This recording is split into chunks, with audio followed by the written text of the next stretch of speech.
I'm Jenny Beer, I'm the Managing Director of Drumworks. Some of you, if you were here last year, might remember my two co-directors, Jo Wills and Ross McDougall. Unfortunately, they can't be here today because they're both off delivering workshops, but they send their apologies. And I'm here, so I'm going to tell you a little bit about what we've done over the past year. I'm just going to start with a very brief overview of the project for the benefit of anyone who wasn't here last year and doesn't know what we do. So Drumworks is a social music project based in East London. The core of our work takes place in schools. We have a team of professional musicians who go into schools every week, working with students and delivering kind of creative drumming sessions with them.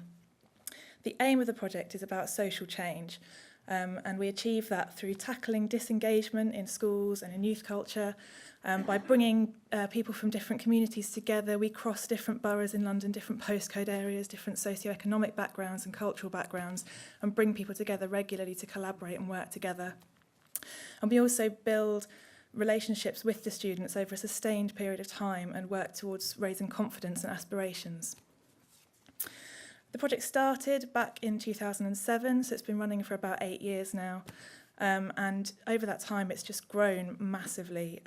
We started with one school, 20 kids in Bethnal Green, and we're now in 6 schools across East London. We've got about 400 people that take part every week. We've got 2 senior bands that serve as progression routes for students that have come up through the school groups. And we've recently launched an assistant programme which offers paid work placements, mentoring and professional development for students who are a little bit older and kind of coming out of school now.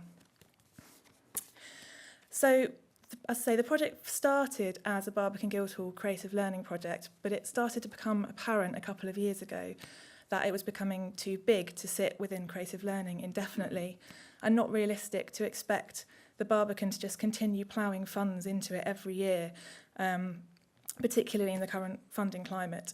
We also started to become aware of our own commercial potential.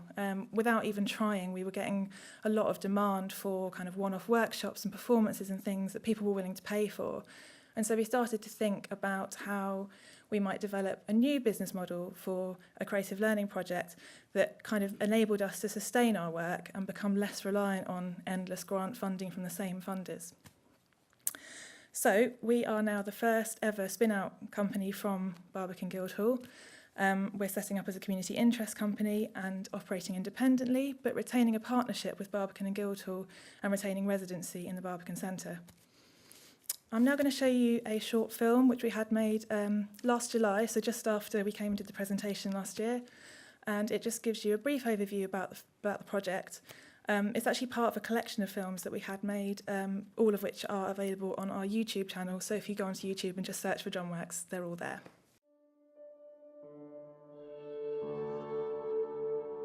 Drumworks has been going for about 7 years. Drumworks is a music project. We all play drums, but the reason behind it is empowering social change. I've had nothing other than an amazing experience, not only with the things we've been able to do, but with the people that are a part of the project as well. The school's part of Drumworks is really the heart of the project. Without that, none of it would exist at all. One of the reasons I think it's so successful is because of the quality of the staff that run the project.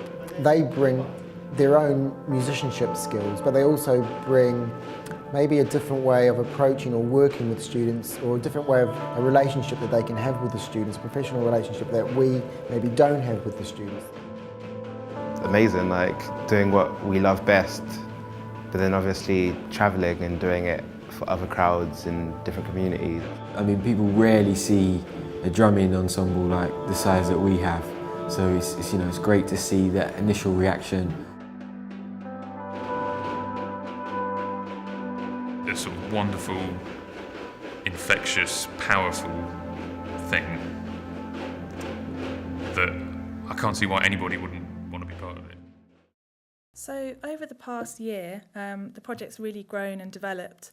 Our groups have been out and performed at 30 or so public gigs over the course of the year. Around 800 participants have taken part in our work. That's in addition to the 400 people that we see every week. It's 800 that have taken part in one-off workshops and things. And across those 30 public performances, we estimate around 50,000 people have seen Drumworks ensembles performing. We also launched an adult band earlier this year, which has been very, very successful. It's a pay-to-join group, which is the first time we've charged for anything in Drumworks. And it's not costing us anything to run. It's more about our kind of network and profile building. And as I say, that's going really, really well. Our 2 senior bands are going from strength to strength. Drumheads were actually just at Aldeburgh Festival at the weekend performing there. And they've actually been booked every single weekend between now and the middle of August. So they're going to be very busy over the summer.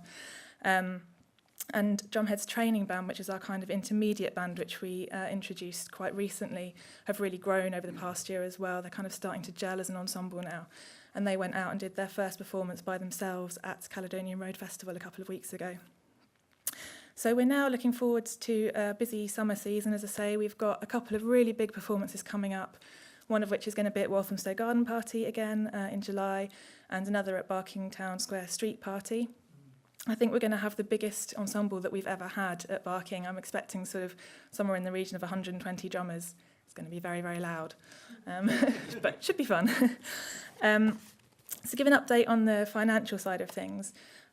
This financial year is actually the first time that we've not had the Barbican, that input from the Barbican. We've had £70,000 a year through the Arts Council grant up until this year. So this is the first time we've been left to our own devices. And so far it's going really, really well.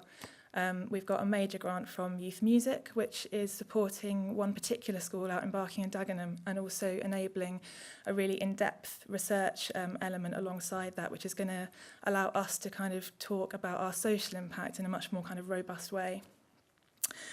We've also got £10,000 from Investec, which is fantastic, and that's a relationship that we want to sustain over the next few years, obviously. And our commercial work too is going really, really well. Last year when I came here to do the pitch, I think I projected that we would bring in £20,000 this year, and actually we're on track to exceed that already, so that's really good news. So alongside building up the business model and building up the actual project itself, we're also looking at our communications plan. We're undergoing a rebranding at the moment. With the spin out, we need to move away from the Barbican branding that we've got at the moment and kind of have our own visual identity. So we're working with a professional designer to do that. But because our whole ethos rests around the participants having creative ownership of the project, it's really important to us that we involve them in that process too. So we actually took the concept that the designer came up with to a group of participants drawn from all of the different schools that are part of the project and the different ensembles, and workshopped it with them for an afternoon.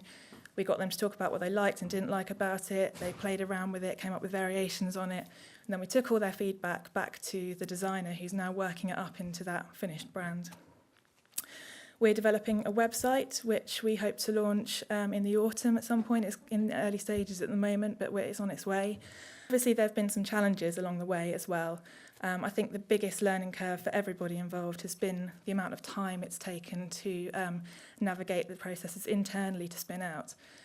This has actually never been done before. As I say, we're setting a precedent here. There wasn't anything to kind of build on.